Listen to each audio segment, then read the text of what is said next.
जत तालुक्यामध्ये काही अधिकारी दिले जातात।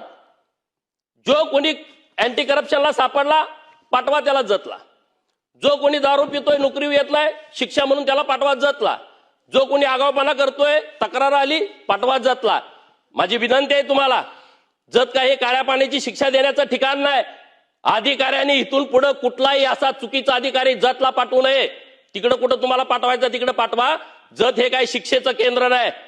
जत मध्ये लोक पिचलेले आहेत, गरीब आहेत, कष्टाळू आहेत। 35,000 लोक ऊस तोडीला जातात, 30-40,000 लोक मुंबईमध्ये माथाडीचं काम करतात, 100-100 किलो पोती खांद्यावरती वाहतात। इथले माथाडीचे पुढारी त्यांचं कमिशन खातात, त्यांना कामावरनं काढायचं, त्यांच्यावरती दादागिरी करायची। पुण्याकडे जाणार ही लोक।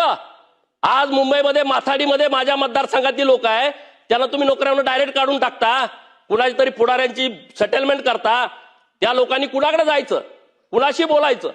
अशा अनेक अडचणीमध्ये माझा मतदारसंघ आहे। पण मला विश्वास आहे, मी जतच्या लोकांना शब्द दिलाय 2029 पर्यंत। निसर्गानं तर जतवर अन्याय केलाय, पण प्रस्थापित व्यवस्थेने जो अन्याय केलाय तो 5 वर्षामध्ये दूर करण्याचा शब्द मी त्या लोकांना दिलाय।